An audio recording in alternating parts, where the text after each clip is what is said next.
What's up? Hey, what's up, everybody? How you doing? Aloha from Fort Worth, Texas. Peace. Today we have a very exciting guest, the man, the myth.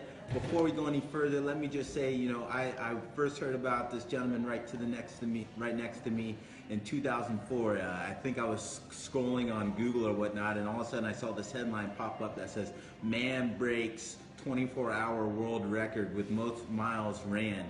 And so the article mentioned that he had run something crazy like 137 miles barefoot. So today, without any further ado, we have Mr. Andrew Snope. Can we get one love, man? What's up? How's everybody doing in the land of the internet? I've just returned from the desert, so I'm incredibly socially awkward. Been living solo, hanging out with some characters out in the backwoods of Arizona, including Barefoot Jake, trying to get some desert training in, but I gotta tell you, man, running in the desert is not easy. Yeah, for many of you that don't know, last night I heard a ring on my doorbell at about 1 a.m. Andrew had just come in from, can you just tell us where you were coming in from? Yeah, from Cochise County, Arizona, out in the backwoods, camping on national forest land and exploring the kind of outcroppings of mountains, which just kind of are like giant piles of boulder out in the middle of nowhere with cactuses everywhere, you know? Welcome back to civilization. Yeah, so. It looks like Brent just says, "Hey guys, what's up, Brent? How you doing? What's up? Hey, welcome George. Look forward to seeing you in Badwater. Hey Danny, what's up? Yo, Johnny Rasta, what's up? What's up, Sweeney? Yo, Patrick Sweeney, what's up? Hey guys, so yeah, just wanna let you know that Snope is definitely in the middle of a grand adventure. Did you mention that you're going to be doing a 100-miler next week or in 2 weeks? Yeah, so coming up in, I think, 9 days, I'm doing a 100-miler Fort Clinch in Florida. And then 2 weeks after that, I'm going to attempt to do the second running of the Coastal Georgia Greenway, which is a new trail being built close to my home in Savannah, Georgia, that is going to span 155 miles.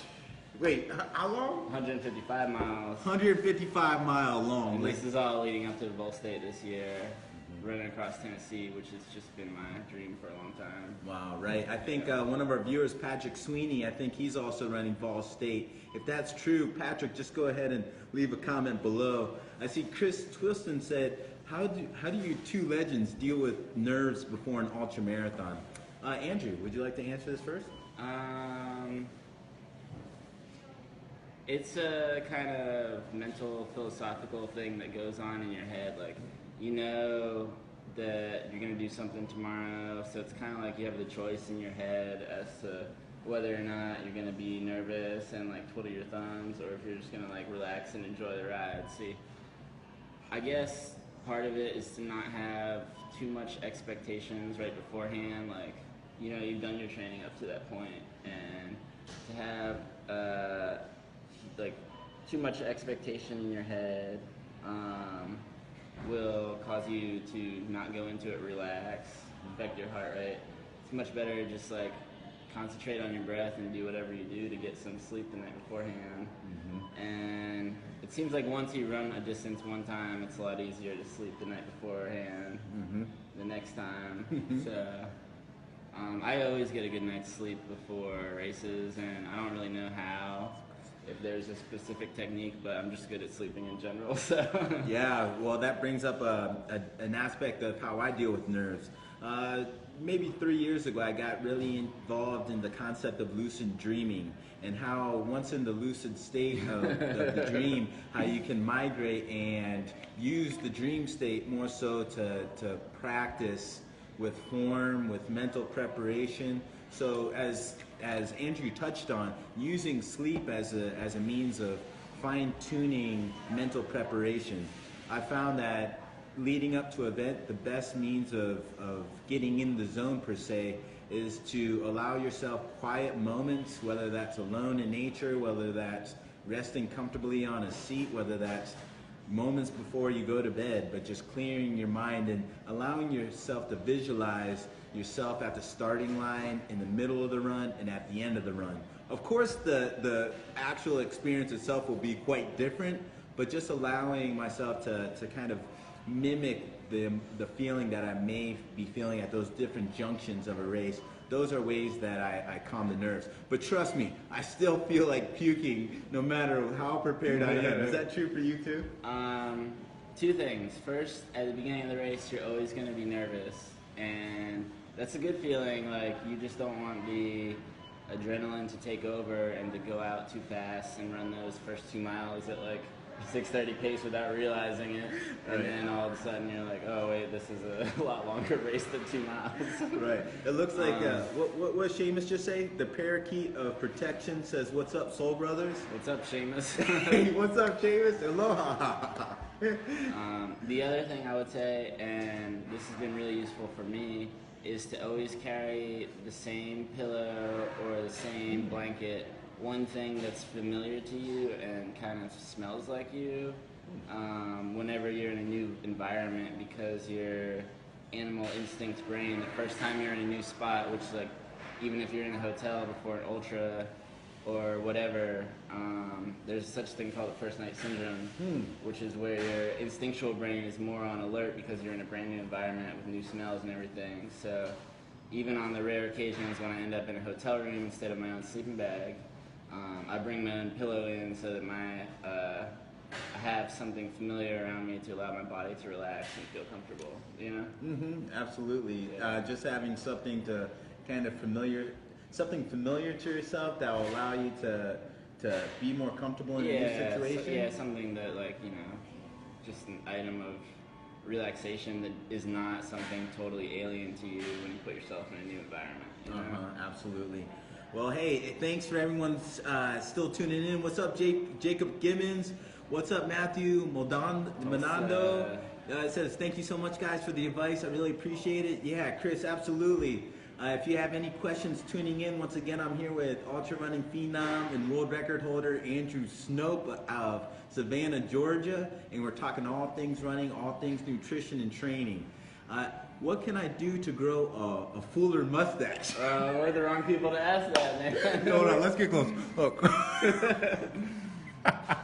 This is weak. This is the best it's been from living in the desert for 3 weeks. So you got about 3 weeks of growth. I got about. This is all I can do. This is the best I got. Yeah, I think last time I shaved was actually 3 weeks ago for my great grandmother's 100th birthday. I figured I couldn't go in there looking too crazy, so shaved up a little bit, but you know, not really using a fine-tooth comb to comb out my goatee. Tony Reese says, how do you pick your next event? How'd you pick Badwater, bro? Wow, absolutely. Actually, you just got accepted into Badwater. It's like, it's a big deal, man. Well, thank you. It's one of the ones. Well, I think the main motivation behind signing up for Badwater was actually inspired by a good friend of mine, Harvey Lewis, back in 2001, 2002, right when I transitioned into barefoot running. I was out running my neighborhoods in Cincinnati, and here comes this really friendly guy that just pops up to the left of me and says, "Hey, I see you're barefoot. You want to go running?" I'm like, super friendly guy. You know, I didn't know Harvey well at that moment, so I was open to running with anybody and meeting somebody, so started running with Harvey. He's telling me all these awesome stories about Spartathlon, about traveling, about living this, you know, unconventional lifestyle, but also teaching and helping kids in greater Cincinnati. And he started talking about Badwater and how he wanted to do it one day. And at this moment, I'm so blown away. And actually, during that same run, I nicked my foot on a piece of concrete, and Harvey saw that I was bleeding. He ran off, got his car, picked me back up, and kind of bandaged me up. So fast forward 4 years later, Harvey Lewis is winning the Badwater Ultra Marathon. And I'm like, that dude is awesome. If Harvey signed up and if Harvey believes in it, that's something that I definitely want to do as well. So yeah. Let's see, it says, Stacy Super Salad, what's up? How you doing? Hi guys, I'm training for my first 50 miler this summer. Any tips for an ultra newbie? Nutrition tips? Great question. Andrew, you want to answer that? Yeah, I mean, Whole Foods.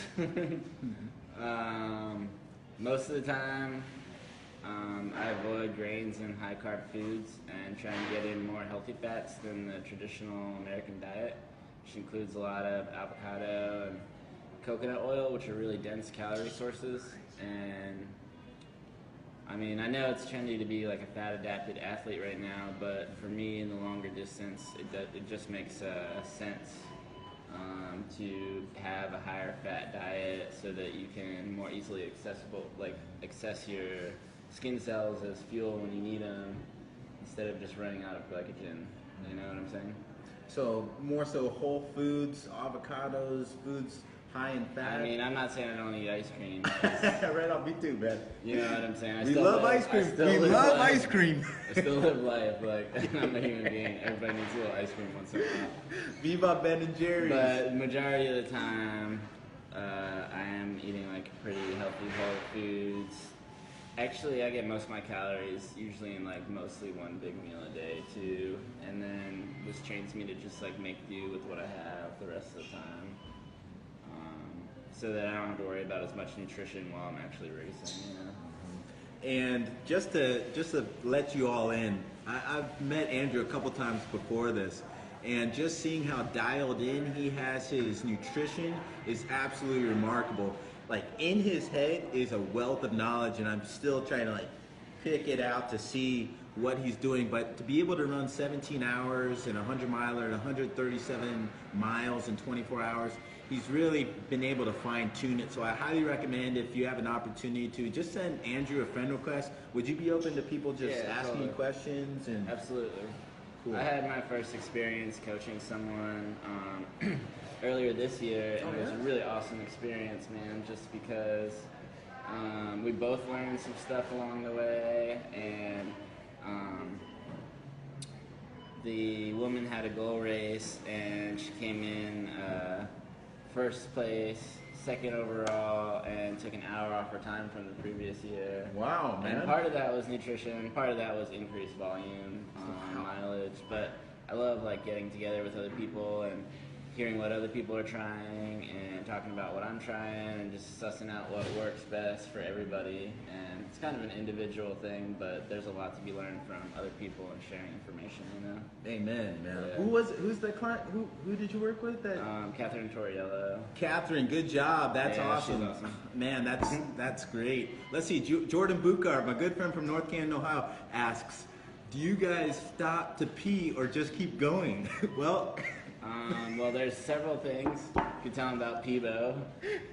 So yeah, the preferred technique of peeing on the highway. It's called Tebowing. Okay, so running across the USA, I kind of fine-tuned this method of being able to be sly about using the bathroom on the side of the road, simply just by kneeling. Of course, you know, doing my business, but kind of blocking and shielding myself on the shoulder of the road. Incoming traffic thought I was just bowing or praying. You want to demonstrate there?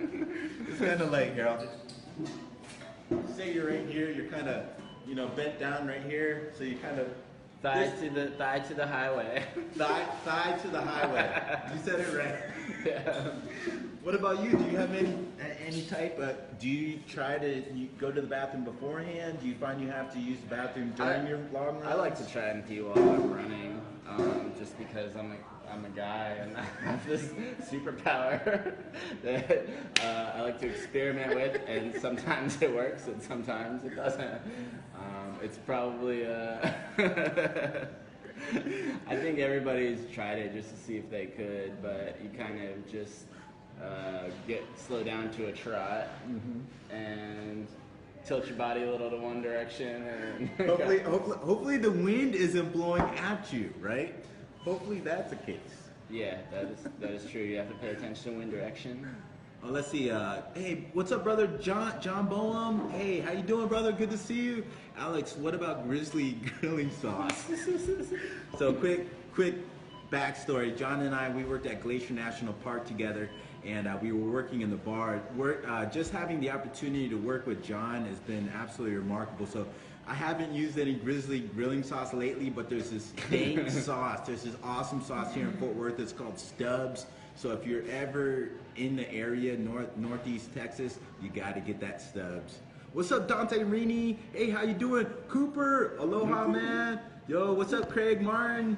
Yo, Carrie Stafford, how you doing? Yo, what's up, Carrie? Carrie asks, okay, Both of you know my diet totally sucks. My last lab showed my iron is way down in the toilet.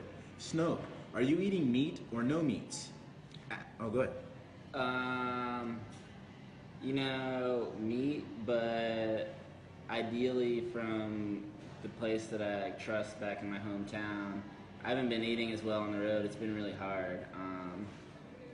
Like I was telling you about the dangers of peanut butter and jelly sandwiches, I've already had one. which are real dangers out here on the highway. Sure. Peanut butter and jelly attacks. For $5, you can get a whole bunch of food. But you know, I usually go to my local Savannah River farms or Hunter Cattle Company, which are, you know, less than 20 minutes away from where I live, and I know the people who work there, and I trust them. And they treat their animals really well, and they give me the most beautiful fat marbled livers from their cows. And so about once a month I have a craving for liver, which relates to iron a little bit. But other than that, I can't really give up liver, and I can't really give up bone marrow. And I got I got to ultimately thank Zach Bitter, because I learned a lot from his research in nutrition, which basically like set me off on my own nutrition. Wow. And I'll tell you a crazy story about bone marrow broth, even though it is really trendy right now. I watched the Netflix documentary on eagles, and the largest eagle in the world with like a 9-foot-plus wingspan lives exclusively off of bone marrow. And it will grab these chunks of bones after other animals are dead, fly them up to like a mile high, and drop them to break open the bones and eat the marrow. Wow. And so I was like, well, if this substance inside of bones is like powerful enough to sustain a 9-foot wingspan eagle as a sole source of nutrition, it must be really powerful stuff. So I'd like that with turmeric and other stuff for kind of anti-inflammatory and joint health. But meat, yes, but you know, not too much. A little low. Yeah. Carrie, I'm similar in my meat intake. You know, I definitely have tried various forms of lifestyles of eating, paleo, a little bit of vegan. I'm namely 75% vegetarian. The other 25% I just allow my body to dictate what I'm hungry for.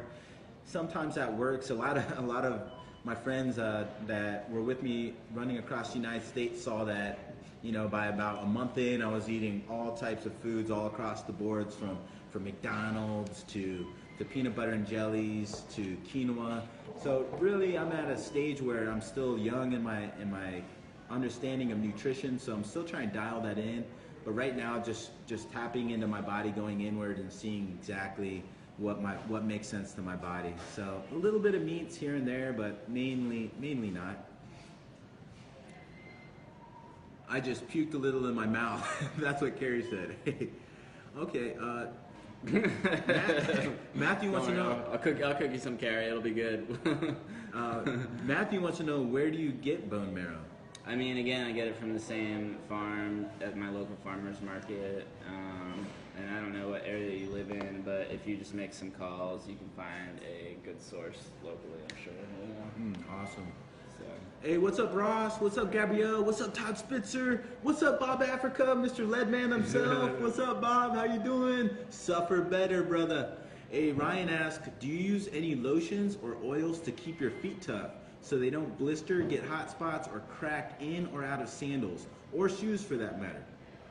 Well, I still haven't worn shoes, and for running at least, and I do wash my feet with Dr. Bronner's really well. Me too. And I thank my feet and my various body parts for working so well all the time, and try and give them a little like love, but I don't rub oil on them or anything like that. Yeah, Ryan, I definitely am with Snope on this. You know, in terms of soap that I use or oils, a soap that's composed of natural oils is Dr. Bronner soap, as Snope just mentioned. It's non-residue, super chock full of organic ingredients, biodegradable. You can brush your teeth with it. I also wash my hair with it, and have been washing it for 3 years, and it's responsible for my hair naturally locking. Like, take a look at this one right now. Take a look at that lock, all in part to Dr. Bronner's. So you know it's good if it can lock it up and keep things clean. Jacob, hey, what's up? He asked, what do you do? Gnaw on the bone marrow or what? How do you eat the bone marrow? A lot of questions about the bone marrow. All right. So I've done it different ways. If you get really clean pieces, you can just roast it in the oven and scoop it out with a tiny, what they call a demi-toss spoon. Demi-toss?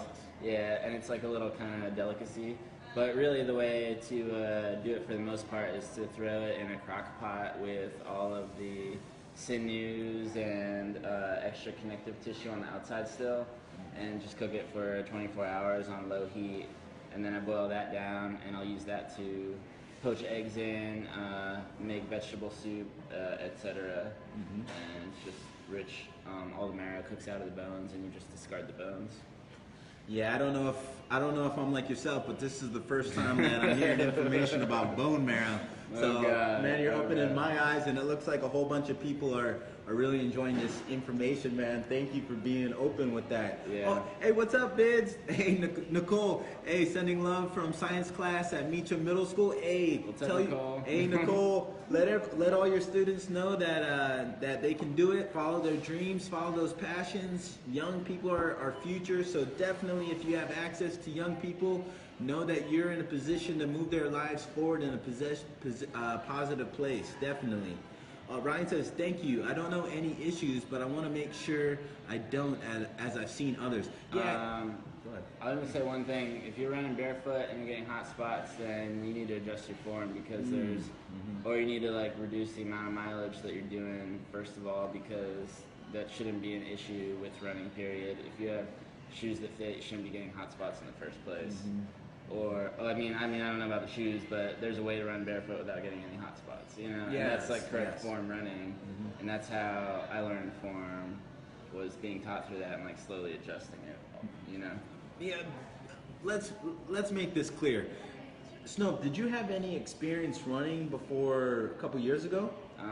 Only the most minor, so a lot of experience hiking, and like running down trails, kind of, I would take my boots off at the top and like run down sometimes if the sun was coming down. But really I just like started running barefoot,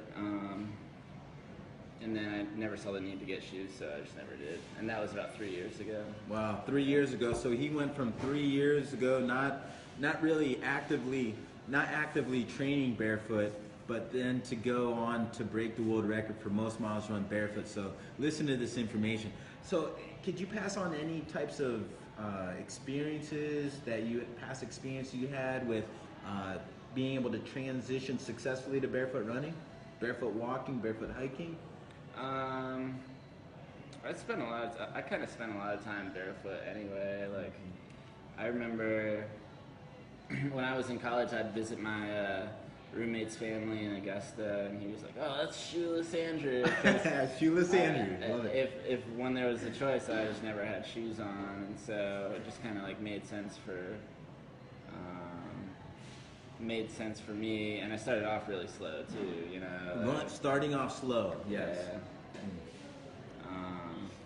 But it really teaches you economy of motion, because if you run, you can feel the forces so clearly on your body and where the kind of vibrations are ending. And I've never had good knees either, so I steer away from wearing shoes that kind of deafen the proprioception from the foot. Okay. And that's how I'm able to run and make sure that the kind of vibrations don't travel and like land on joints. You know what I'm saying? That they like spread evenly and smooth through the body, and that running feels more like kind of sliding down a stream than it does like hopping up and down. You know what I'm saying? Wow, absolutely. That analogy with that sensation, you know. That analogy is beautiful. When it's like smooth, all the impacts are not reverberating and stopping at a specific spot in your body, but traveling equally throughout, so it's a more even sensation. And that's the most economy of motion as well, you know? Is that something that you naturally developed, or is that something that is that something that just came as a byproduct of being barefoot, or is that something that you mindfully practiced with each landing? It was something that you develop it really quickly in the beginning, and then it gets, you kind of plateau, and then it gets a little better. Like, over time. In the beginning, all I did was make sure that my back was straight for one while I was running, like experiment with different heights of like crouching down and different rates of foot turnover, like kind of how many like shorter, faster steps or longer strides, you know? And I always recommend starting like as slow as humanly possible with really short strides, and then over time your stride just opens up and you have more leg speed and things naturally develop if you let them like go slowly, you know? Yeah, absolutely. Hey, what's up? Look, Barefoot Ted's here. Hey, sliding down the stream. Perfect analogy. Yeah. Barefoot Ted was one of my major inspirations to get involved in barefoot running. Glad to see that you're here. Also, very happy to have the support and love of Luna sandals. I think both of us can agree that when we're not barefoot, we're using Luna sandal or some sort of minimalist footwear like a 5-finger. But the main thing to remember is that we want using those things is just a tool. Being light on your feet is most important. Hey, I just got a notification from Facebook that they're going to shut down this live stream in about 3 minutes. So I just want to acknowledge and just open up to some more questions here. Alex, what's up? Jared, what's up? Haven't seen you since New York City. Good to see you. For all those that shout out to Jared, he was actually our support crew when Patrick Sweeney and I ran from Chicago to New York City for the benefit for the benefit of building a school in the North Rift Valley of Kenya. So that fundraiser is still going on. It's w4p.org. If you want to make a donation, just know that for just $10 you can really help build a school in Kenya for a very troubled area. Seamus Badcock, thanks guys, this was amazing. I'm so glad that you got some real world value out of this. Hey, hopefully we can do this again soon, but I knew that Andrew Snope was coming by, so this was a great opportunity. Hey, I just want to just say thank you for taking time out today to spend it with us. Also, one thing, there's like, I keep meeting people on the road and I'm like, do you want to go running? And they're like, yeah. And I'm like, all right, let's go. You know? And I just want to say I came here, it was 6-mile jog through the rain in Fort Worth, and this is my running gear. So, the last 50K I ran was in jeans too. So there's no such thing as required gear for running, which is the main thing about running, which makes it a beautiful thing. So no excuses. Go run in your jeans. Go run in whatever you got. My favorite running pants for cold weather are the if you go to any big box store and go to the little boys section, you can find a pair of $6 sweatpants. You did that earlier in Vail, Colorado. Yeah, that was when I solved the mystery, man. Best running pants ever, $6, little boys. You don't need the most high gear. What he's saying, you don't need the most high gear, technologically advanced clothing. Keep it simple. Yeah. But I gotta tell it to everybody. I have met some really awesome people who I've been out in the bar or wherever, and they're like, oh, you like running? I'm like, yeah, I like running. Let's go for a run. And they're like, all right, let's plan it for next week. I'm like, all right, let's go. Like right now, you know? And there's been a couple people, and they're just like, yeah, let's do it, dude. And we go run 8-10 miles, whenever, like wherever, and it always turns into a cool story, you know? Well, we're definitely down to making stories. So, hey, thank you so much for joining in, everybody. And thank you for all the questions. Hey, if you just are tuning in right now, I see Leo. Hey, Leo, what's up? Lunatic. What's up, Kevin? Yo, hey, J-Mart, what's up? Hey, old friend, keep up the good work. Hey, you as well, J-Mart. We got 1 minute till we're kicked off of the internet. So, yeah, just know that in 1 minute, this live feed is going to be shut down by Facebook, but it's going to be uploaded for future viewing. So if you still have any comments, Andrew and I can still... Barefoot Ted, I'll be in California, but I am on a shoestring budget, so we'll see. Definitely. Hey, Brandon Mazenko, how you doing? Good luck, you guys. Hey, thank you, Brandon. And hey, we're just gonna keep this going. We look forward to continuing to connect. But Facebook Live is a great opportunity for you all to get on and just share things that you're passionate about. So thank you for tuning in. Thanks, Carrie. Thanks everyone that took time to tune in. We love you. Yeah, we'll see you at the races. All right, peace out. See you. Thanks, Andrew. Peace.